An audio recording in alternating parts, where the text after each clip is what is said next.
And there you have it, the first big legislative victory of Donald Trump's second term, and it is a victory for all the nation. An act of Congress that passed with bipartisan support. 12 Democratic senators voting for this act, the Laken Riley Act. She was killed February 22nd, 2024, on the grounds of the University of Georgia in Athens.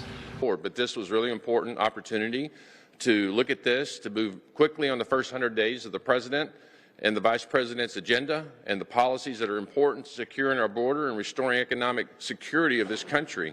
And you're seeing a lot of that, as the chairwoman said, with the Laken Riley Act being signed today at 2 p.m. It's the first step in restoring the sovereignty of this great nation by securing our southern borders. Well, we also wanted to take some time to talk about a really great casework win we've had here in the district to help get thousands of dollars finally unlocked out of the IRS, which they had been holding, but kind of in partnership with you. We were able to get a win for a really important nonprofit that's doing such great work in the community. Right. We'll pass it the week after that, and guess what, Larry? We'll stick with this very aggressive plan to have reconciliation done with all those tax extensions, permanency, etc., by the end of March, so we can be voting on it in the House in the first half of April. We do that, the American public is going to be very pleased. No, and I'll tell you why. Because, Stuart, as you well know, President Donald Trump is an historically consequential president, and 77 million Americans, including the constituents in the Freedom Caucus members' districts, they voted for this agenda, and it is our job to deliver on that agenda. Yeah, but Chip Roy is pretty out. It doesn't sound like he's going to vote for the Trump agenda. It just doesn't sound like that. And there's such a slim majority of Republicans in the House, you can't afford to lose 1, 2, 3 votes. You can't afford to lose them. That's right. We can't afford to lose them, and unity is key. And that was the message from President Trump here at our meetings, was we've got to stick together. Look, the Democrats and the left stick together. They've got all the wrong ideas, all the wrong policies, but you got to give them credit. They stick together. You owe it to your philosophy to win, and I want to win, and I want to win for President Trump and for our constituents and the American people. As I said before, President Trump has a mandate. He is a historically consequential president. We have a job to do, and that is to stick together to deliver for the American people. Governor Doug Burgum's leadership offers a clear alternative, a future where the Department of the Interior serves the people rather than ruling over them, a future where energy abundance strengthens our economy and our national security, a future where public lands are managed with the input of those who depend on them, not dictated by unelected, unaccountable bureaucrats far off in Washington, D.C., a future where housing is within reach, water is safeguarded, and natural resources are used responsibly to support the communities that rely on them.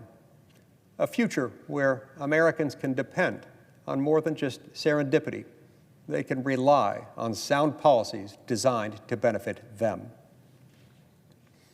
Americans can and should be getting more for their dollar. Governor Burgum understands that and has the experience and vision to make it happen. It's time, Mr. President, for us to confirm Governor Doug Burgum as the next Secretary of the Interior. People are fleeing their countries because of bad governance, of corruption, lack of safety. And we've seen when we try and take a military-first approach to these kinds of issues, like we did in Iraq and Afghanistan, we can sometimes make the problem worse. And the last thing we need is in Afghanistan on our southern border. Now that I've told you why everything Donald Trump is trying to do is actually going to make things worse, you may be asking yourself what will make things better. We make one change. You put Senator John Thune in the leader position, where he with Republican senators decide, let's get this on the floor, and a dozen or so senators come on board from the Democrat side and vote for something sensible. I wish the American people truly understand. That is why elections are so important. That's why you put conservative leadership over in the Senate, coupled with what we're doing in the House to provide sensible legislation. My concern is not only about the message that is sent to encourage other white extremists to go out and do this kind of thing, but what it does to the safety of our communities when you have people who feel they have received the blessing of the President of the United States to keep on doing what they're doing and endanger our families and our hometowns. The Trump administration, in an illegal power grab, said that they were not going to follow the law with respect to resources that the Congress has already provided to important priorities around the country. Could potentially halt hundreds of billions of dollars in federal spending on everything from assistance to farmers, to Head Start programs, to disaster relief and public transportation. And let me remind you, Congress, not the president, has the power of the purse in our Constitution. Actions freezing funding appropriated by Congress is a lawless attack on our system of checks and balances. I'll never stop calling it out and fighting against unconstitutional actions by this or any administration.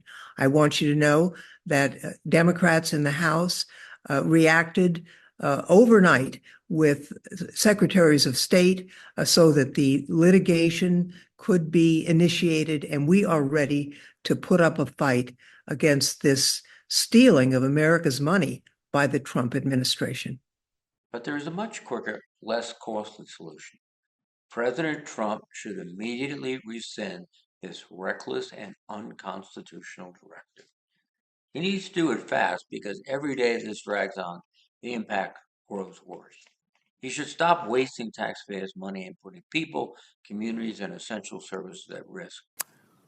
Despite spending, as you indicated, 2 or 3 times as much per capita on healthcare as other nations, we have 85 million people who are uninsured, underinsured. We have all kinds of chronic illnesses. Our life expectancy is lower than other countries. And for working class people in this country, they are living 6, 7 years shorter lives than the top 1%. We got a problem. My question is exactly when did you decide to sell out your life's work and values to get this position? Senator, I agree with President Trump that every abortion is a tragedy. So what you're telling us, just to be clear, because my time is limited, is that regardless of what you believe, regardless of what values you have, if President Trump tells you to do something, you're going to do it. My approach to HHS, as I said before, Senator, is radical transparency. Democrats and Republicans ought to be able to come in and get information that was generated at taxpayer expense, that is owned by the American taxpayer. They shouldn't get redacted documents. Public health agencies should be transparent. And if we want Americans to restore trust in the public health agencies, we need transparency. I want to say something about what you first said. When I launched my campaign, it was about uniting Americans, Democrats and Republicans. There's no issue that should unite us more than this chronic health epidemic. There's no such thing as Republican children or Democratic children. These are our kids. 66% of them are damaged. I know what a healthy kid looks like because I had so many of them in my family. I didn't know anybody with a food allergy growing up, peanut allergy. Why do 5 of my kids have allergies? Why are we seeing these explosions in diabetes, rheumatoid arthritis, neurological diseases, depression, all of these things that are related to toxics in the environment? Why can't we just agree with each other to put differences about so many issues, intractable issues aside, and say, we're going to end this? I don't think anybody is going to be able to do this like I have because of my peculiar experience, because I've litigated against these agencies. When you litigate against them, you get a PhD in corporate capture and how to unravel it. I've written 6 books about these agencies. I know a lot about them and I know how to fix it. And there's nobody who will fix it the way that I do because I'm not scared of vested interests. I don't care. I'm not here because I want a position or a job. I have a very good life and a happy family. This is something I don't need. I want to do this because we're going to fix it. And the other thing is we are attracting now a caliber of people to HHS like never before in history. And they're entrepreneurs, they're They're disruptors, they're innovators of immense talent that are walking away, many of them from growing concerns. They're not coming there for position. They're coming there because they want to save our country. And they're from across the political spectrum.